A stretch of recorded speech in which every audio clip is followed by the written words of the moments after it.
পক্ষে বলবেন কবি জসিমউদ্দিন হলের দলনেতা জিয়াদ আল মেহেদি। রক্ত চুইসা খাইছে, অজম করতে দিমু না। মাননীয় সভাপতি, আবু ইসহাকের একটি অত্যন্ত বিখ্যাত ছোট গল্প জোকের একটি লাইন। আমরা জানি যে যোগটি রক্ত চুষে খায় তার সেই রক্তটি হজমও হয়ে যায়, কিন্তু যার রক্তটি চুষে খাওয়া হয় সেই ব্যক্তিটি বছরের পর বছর ধরে শোষণের শিকারী হয়। মাননীয় সভাপতি, সম্মানিত বিচারক মণ্ডলী, বিজ্ঞ প্রতিপক্ষ এবং আপনারা যারা শুনছেন সবাইকে সাদর সম্ভাষণ জানাচ্ছি। বিতর্কের বিষয় নির্ধারিত হয়েছে কৃষিপ্রধান বাংলাদেশে কৃষকরা আজ বড়ই অবহেলিত। প্রতিপক্ষের কথা শুনলাম, প্রথম বক্তা আসলেন, বেশ কিছু কথা বললেন, খুব মজা লেগেছে, হাসি এসেছে, একই সাথে বুকে দুঃখও পেয়েছি। কেন পেয়েছি ব্যাখ্যা করছি। মাননীয় সভাপতি, প্রথমেই বাজেটের কথা বলেছিলেন, বাজেটে ৬,০০০ কোটি টাকা ভর্তুকি দেওয়া হচ্ছে। সভাপতি, একটি জিনিস সবচেয়ে বেশি লক্ষণীয়, আজকে বাজেটে ৬,০০০ কোটি টাকা ভর্তুকি দেওয়া হচ্ছে, সেই ভর্তুকিটির ব্যবস্থাটা যদি যথাযথ না হয়, আমি ৬,০০০ কোটি টাকা কেন ৬০০,০০০ কোটি টাকা ভর্তুকি দিয়েও আজকে বাংলাদেশের মৃতপ্রায় কৃষিটিকে জীবিত করতে পারবো না।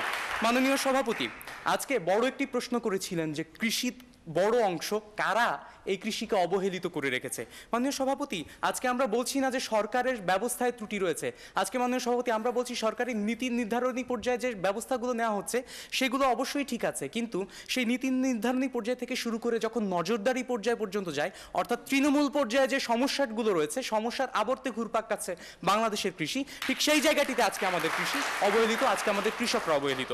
মাননীয় সভাপতি, প্রথম বক্তা এসেছিলেন এবং উনি 10 টাকার বিনিময়ে ব্যাংক অ্যাকাউন্টের একটি প্রশ্ন করে গিয়েছেন। মাননীয় সভাপতি, 10 টাকার বিনিময়ে ব্যাংক অ্যাকাউন্ট করতে গেলে আমার একটি জমির দলিল থাকা দরকার, যেখানে বাংলাদেশের অধিকাংশ কৃষক বর্গা চাষী, আমি জমির দলিল পাই না, আমি কিভাবে ব্যাংক অ্যাকাউন্ট খুলবো? আজকে একটি জ্বলন্ত প্রশ্ন, আশা করি উত্তর দিয়ে যাবেন। মাননীয় সভাপতি, আজকে আমাদের জায়গাগুলোতে আসি। আজকে আমরা দেখিয়ে যাওয়ার চেষ্টা করেছি কৃষকরা আজকে বড়ই অবহেলিত। কৃষকরা কিভাবে অবহেলিত? আজকে তাদের মৌলমানবিক চাহিদা পূরণ হচ্ছে না এবং সেই একই সাথে কৃষকরা আজকে তাদের আত্মিক পরিচয় সংকটে ভুগছেন। মাননীয় সভাপতি, আজকে একজন ছেলে যে ভালোভাবে কথা বলতে পারে না কিংবা গ্রাম থেকে শহরে উঠে এসেছে, তাকে আমরা বলি সে খ্যাত। সভাপতি, মাননীয় সভাপতি, খ্যাত শব্দটি এসেছে ওই ক্ষেত থেকেই। মাননীয় সভাপতি, আজকে আমরা তুচ্ছার্থে কথাটি ব্যবহার করে থাকি। মাননীয় সভাপতি, আজকে আমার দলের বক্তারা দেখিয়ে দিয়ে গিয়েছেন ভূমি এবং উৎপাদনের মাধ্যমে কিভাবে কৃষকরা তাদের মৌলমানবিক চাহিদা পূরণে ব্যর্থ হয়। মাননীয় সভাপতি, আমি দেখিয়ে দিয়ে যাব বন্টনের মাধ্যমে কিভাবে তারা তাদের মৌলমানবিক চাহিদা এবং আত্মিক পরিচয়টির দ্বারা অবহেলিত হচ্ছেন।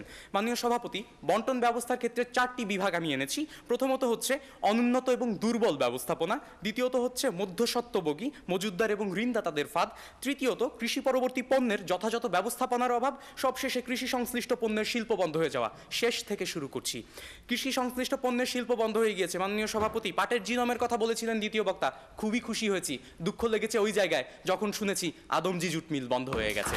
মাননীয় সভাপতি, কৃষি পরবর্তী পণ্যের যথাযথ ব্যবস্থাপনার অভাবের কথা বলেছি।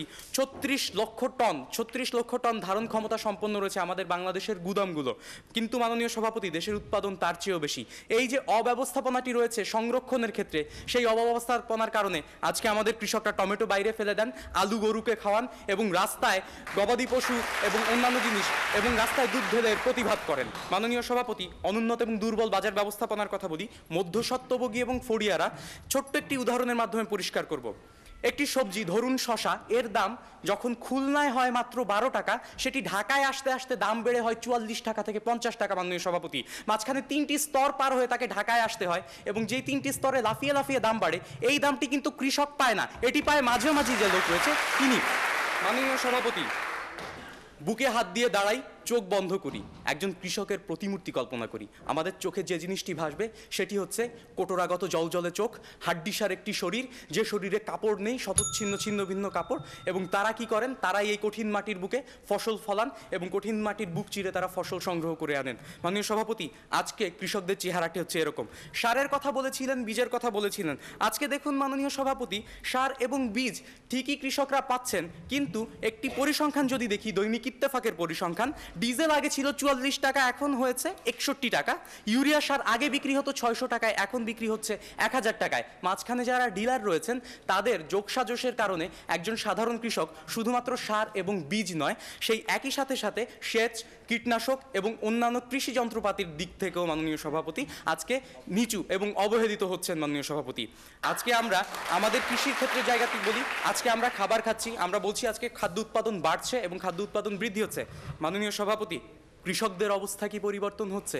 কৃষকদের অবস্থা কিন্তু পরিবর্তন হচ্ছে না, তাদের সেই চুপসে যাওয়া পেটে আবারও লাথি পড়ছে। মাননীয় সভাপতি, মাননীয় সভাপতি, একটু লক্ষ্য করি, আজকে আমরা যে জায়গাটিতে দাঁড়িয়ে কথা বলতে এসেছি, আমাদের যুক্তিটি হচ্ছে আজকে আমরা শুকনো মুখের কৃষককে দেখতে চাই না, সেই কৃষককে দেখতে চাই যার গোলা ভরা ধান ছিল, পুকুর ভরা মাছ ছিল আর গোয়াল ভরা গরু ছিল এবং মুখে ছিল তৃপ্তির হাসি।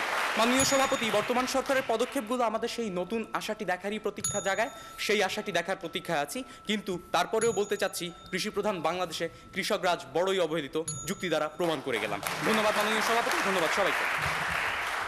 ধন্যবাদ জিয়াদ আল মেহেদি। এখন